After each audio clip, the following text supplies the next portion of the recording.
Hello, everybody. Hello,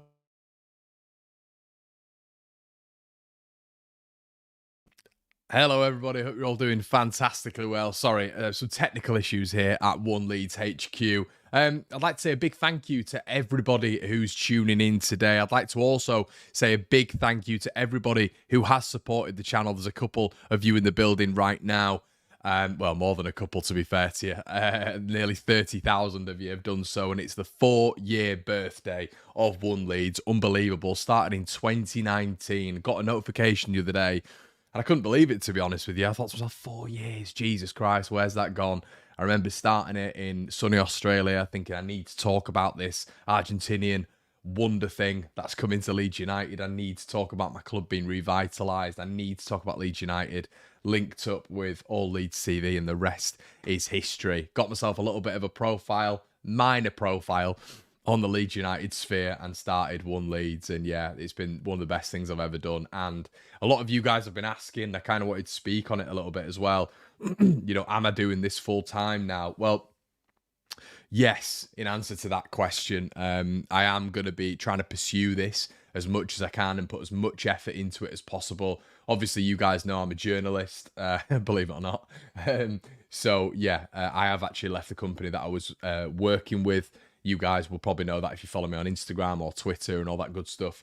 So I've left the company that I was working with for now on 3-4 years, and I'm going to be taking sort of freelance roles and stuff like that. But that means that I'm going to be putting the majority of my time into One Leeds, which hopefully you all enjoy. It just means a little bit more content for you guys. As I say, I just hope you guys enjoy it and you're with me on the journey. If you've been here, and sorry, you're probably here for some news. Don't worry, I'm going to get into it, but I just need to waffle for a little bit.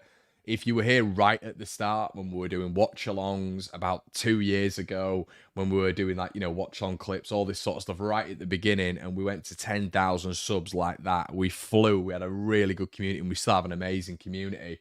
But yeah, we got there, and the channel was just so consistent, and it's been annoying me recently that it's not been consistent. So I hope you've seen a bit of a change in the last week or so. This is going to keep going. We're going to be developing. We're thinking about new ideas. Going to try bring a few people in. We're going to be collabing with other people as well, buying new equipment, doing all that good stuff, making sure I invest in the channel as well to make it better for you as a viewer. Just wanted to say that because there's people asking me. I've not spoken about it, so I just want to get that out there. So sorry for the waffle. Jag, you didn't have to do that, mate, but thank you so much. Really appreciate that. Jones says, well done. Well done again. Greetings from a snowy Finland. Morning, Connor. Good to catch a live stream again after having a busy few weeks in work. Yeah, mate, we're back to it. Interview the players. I would do Katarina if I can do, I will, mate. I will. Don't you worry about that. Best Leeds content creator on YouTube. You deserve it. Top G. Thanks, mate. Really appreciate that. Some lovely comments coming in. Some lovely comments. So, greetings from India. Greetings. Hello, hello. I've even bought an iPad, everybody, so I can read your comments live and also read the news. Can you believe it? Invested in a bloody iPad to read some comments. But here we go. Let's get into it. So, a lot of you are here for this discussion straight away. A lot of you are here for interaction, which is amazing. Like, it really is, because, some of you just are here to hear me waffle, and I don't know why, but fair play to you. We'll be having more content throughout the day as well. Obviously, the press conference is coming up. But there's a bit of news this morning about the information behind Adam Forshaw and Joel Robles and them not been offered new contracts at Ellen Road. Apparently, Leeds and Forshaw had arranged the terms of a new deal, as they had with Joel Robles, on reduced wages, but they wanted to see, as we know, them train in first-team action. Apparently, according to sources this morning, they didn't really impress and they weren't able to galvanise that Leeds United hierarchy into offering them a new contract. Obviously, Joel Robles has gone on to pastures new, and as we know with Adam Forshaw, he's at Norwich, which is a really good move for him. So interesting there how that development didn't really, we all thought, they must be offered a new contract. They're going to be offered a new contract. No, that didn't happen because essentially they didn't prove it, apparently. Now, I wanted to also speak about, before we get into the main news, the devastating calibre of Leeds United's bench. Obviously, Leeds are facing a Middlesbrough side, which we're going to be touching on in maybe the latter part of this video or a separate video on how tough that's actually going to be and my thoughts on that. But Michael Duff summed it up midweek when he was talking about the Premier League quality that Leeds United possess. Ultimately, we've been undone by Premier League quality. He said, you look at the first goal, Crysencio Somerville, obviously very good, very good. This isn't an excuse. Joel Perot as well, Jorginho Rutter, yada, yada, yada. And I was a bit knocked off because it was almost like, we weren't outplaying them according to Michael Duff. It was just this Premier League quality we have now. I'm doing that, but we do. We have Premier League quality everywhere. We all know that. We're all well aware of that. It's not something new in the Leeds United sphere. What I will say is maybe there needs to be an adaptation a little bit on how we play at points. Sometimes I think it is just fire the ball to Somerville and see what you can do. But ultimately, Leeds are winning games. Leeds are third in the division, and we're doing all right in terms of form. With a form team in the division, when you look at that top four, we're above them all.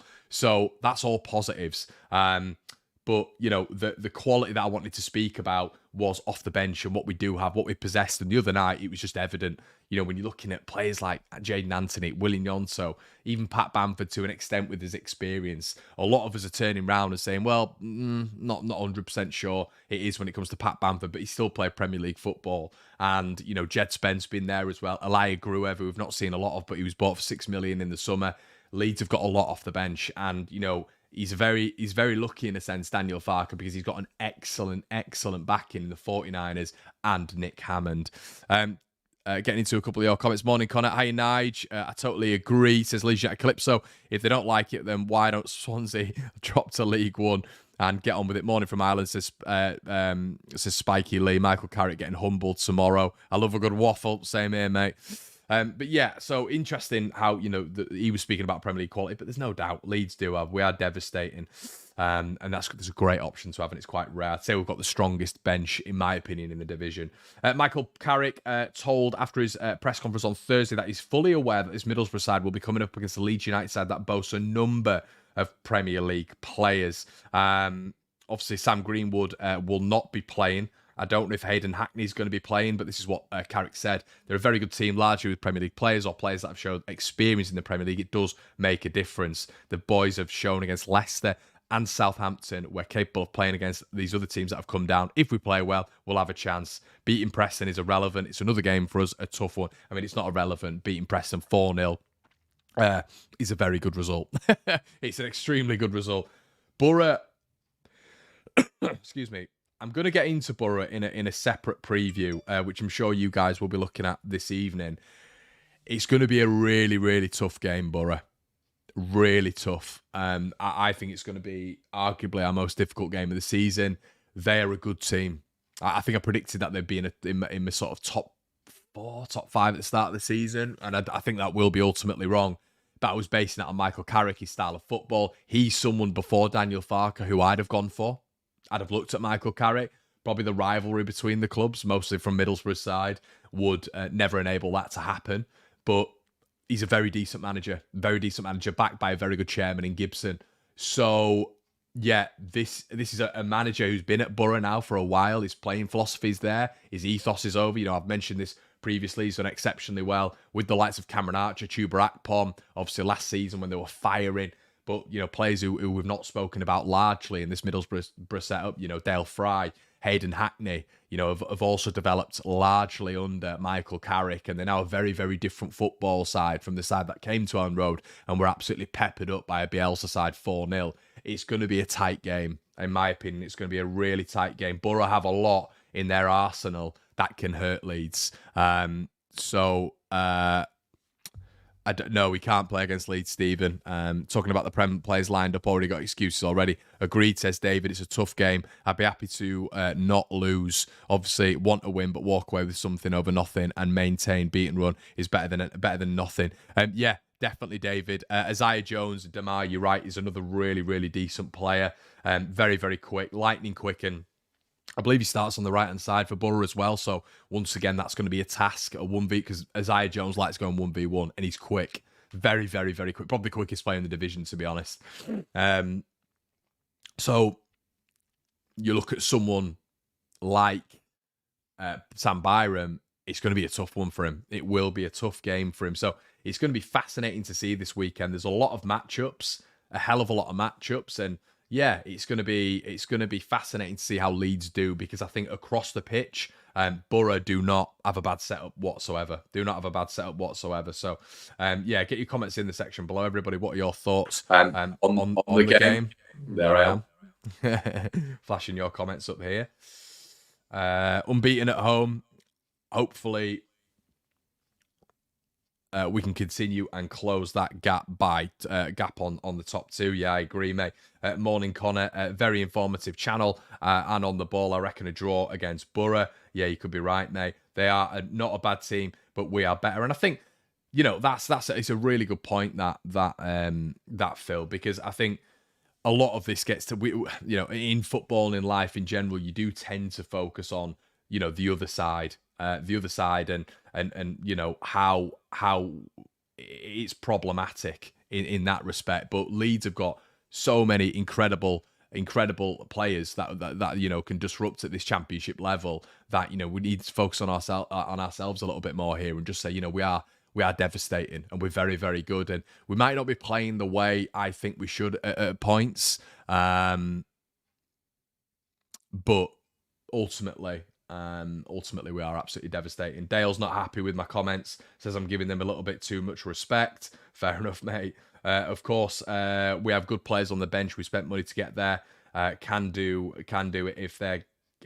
Of course, we have good players on the bench. We spent money to get there. Anyone can do it if they get the backing easy. Yeah, I'd agree with you, mate. I think it obviously makes a massive difference, doesn't it? I think we all know that. It's huge if Leeds are able to bring certain personnel off the bench and really dictate things that way. I'm late to this. What's the 100 million quid agreement, says Precons? Well, it's essentially the redevelopment of Ellen Road. Apparently, Leeds United have got a lucrative agreement with not just one but several firms, and they're helping Leeds in terms of an architectural standpoint develop, which is really, really exciting news.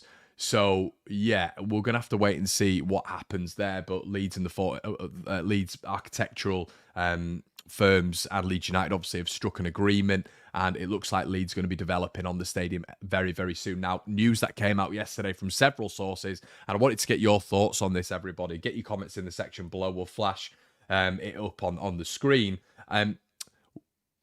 What are your thoughts on a 55,000 seat stadium? Now, there hasn't been a lot of rhetoric on this yet. We don't know exactly what the certain reasons Leeds will be going for a 55,000 seater will be, in terms of, is this going to be a championship thing that we're developing on, or is this only if we get to the Premier League? Now, logic would tell you that it's only if we get to the Premier League. That would make more sense than not. 55,000 seats, everybody. Now, my question to you: are we going to be able to fill that? Realistically, taking that Leeds United head off, the stadium now is what, 34,000, when Bates ripped all the seats out and put the hotels in, and Leeds obviously haven't developed seat-wise since then. They've just obviously made the stadium a little bit more refined. Are Leeds going to be able to fill a 55,000 seat stadium week in, week out? Now, as you guys know, I've done a little bit of reporting for Man City in my job over the past 18 months. I've sometimes been to the Etihad, and obviously I'm completely neutral, big Leeds United fan, just sat there watching the games and thinking to myself, there's empty seats there, and there's empty seats there, and there's empty seats there. And City fans will hate that. They do. And they do hate it when you say that, understandably, because it's almost like an attack on their fan base and stuff. But at this moment in time, they're simply not able to fill that stadium for whatever means. We can get into that on a different day. I'm not 100% sure, even if we're in the Premier League, we are filling out 55,000 seats per game. And I don't think you have to do that. I don't think you have to fill out 55 per game. But is it maybe 5,000 too much? I'd probably back us to fill 45, 50 week in, week out. 55 seems ambitious. Reduce the price of tickets, says Gav, and fill it to 60,000. Yeah, don't think that's a bad idea. It's sure a 50, sure a 55 grand will work out. As an Irish fan, Connor, it's hard for me to get tickets. Usually, I think 55,000 would help me be able to get a ticket. I think if 49ers are smart, they will be looking at making this new stadium extendable a smart move. Yeah, very similar to Anfield there, Dave, how they're able to do that. You know, Anfield, they've done that at Liverpool exceptionally well in terms of just keeping that vibe, keeping Liverpool as it is, keeping Anfield as it is. I mean, I went to Anfield for the derby not long ago. Once again, I was working and excuse me, how they've done it's very, very good. They've just essentially built on the stadium. Everything is normal in and around Anfield, if that makes sense. We will defo fill it easy, says Jason Lee. One of the top 10 biggest clubs in the country. We are a bigger club than Man City, history and fan base wise. They were wanting to host events as well. Yeah, that's a really good point, Steve, especially with the 49ers, you know, being a massive influence here. They are, I agree with you, it is going to be an event holder. You know, they'll be looking right now at Spurs. And obviously Spurs right now is probably the flagship in the country in terms of stadium. And I agree with you. I think it's going to be something really similar to that in their heads. You know, are Leeds as big as Spurs in terms of fan base? I think so. Are Leeds as big as Spurs in terms of a club? Yeah. But obviously we've had that 20 years outside the Premier League, which has helped Spurs develop. But yeah.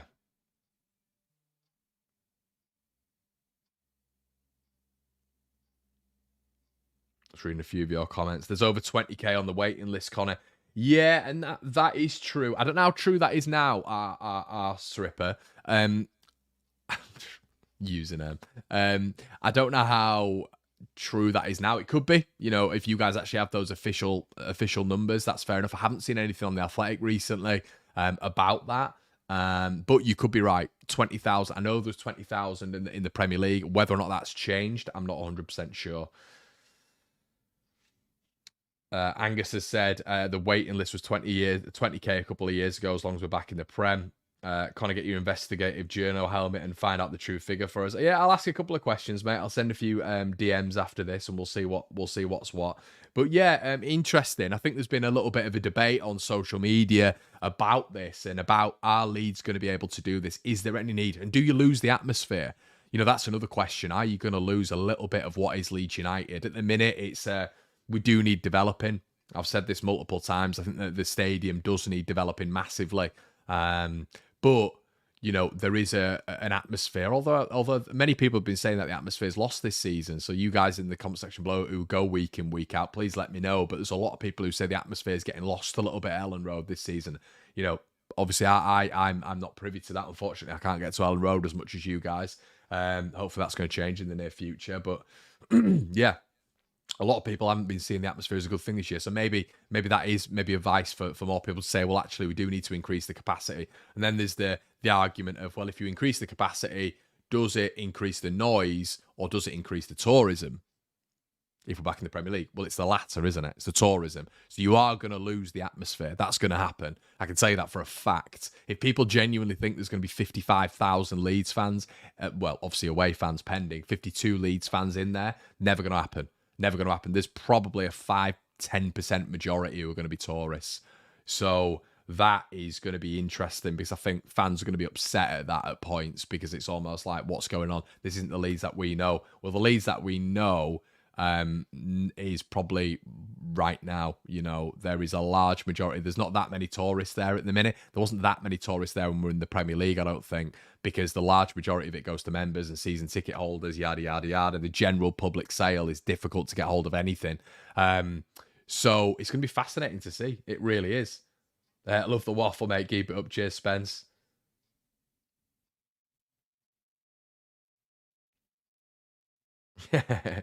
Jason, you cheeky man. Good luck, mate. Been following you from early on. Great content. Keep up the work. Cheers, my man. Appreciate that. Yes, says Carl, 55k. It's a net positive if a tourist or noise we want to be competing with the upper PL. Atmosphere always dies when crowd expect to win. Yeah, I think I agree, mate. I think you've seen the season. I mean, the South Stand still look nuts. The other day, but yeah, it naturally will die down a little bit when it's like it is like once again going on about City and Arsenal when they're playing like lowerly prem teams. The atmosphere is dead. It's dead when they score, unless it's a really tight game and these lower teams push them. But even then, it's like you'll get a Haaland penalty and you'll have like them going, "Yay!" Like I've been there with my mate at a City game, and it's just they'll score a goal and he's like, "Get in," and it's like, "What is this?" Like when Leeds score goals, we all know it's absolute pandemonium at Ellen Road. There's more vibes in my bed in my living room here when Leeds score than when Man City score in some games. But I think that's the difference, isn't it? It's we're the top dogs at the minute in the Championship, and when you play like a Swansea or when you play Huddersfield, when you score a goal, it's like, oh, it's sort of expected. It's expected. And that's kind of how I feel at the minute. There's no way maybe I'm celebrating goals now like I was doing in the Premier League. And maybe that's because it's expectance. It's a bit of arrogance, I guess, in this division, being a Leeds United fan. No limbs at Man City. There definitely isn't, mate. Tourist fans are natural in the game now because English football is everywhere. Agree. Does Spence start on Saturday? We're going to do a little bit of a preview a little bit later on, mate. Yeah, that's what I mean, Paul. Yeah.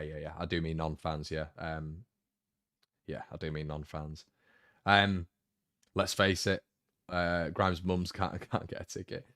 Let's have a look what Tom's saying. Let's face it. How many Leeds fans have membership and still can't get a ticket? Yeah, that's the problem I've had, mate. I'm a member and I've always had issues getting tickets. The process needs to develop a little bit, I think. But guys, we're going to leave it there for you, Ruben Mill, this morning. Hope you enjoyed. Hope I've given to you a little breakdown on what my life and how it's going to be changing. There's 500 of you in the building, which is absolutely fantastic on this Friday morning, this sunny Friday morning.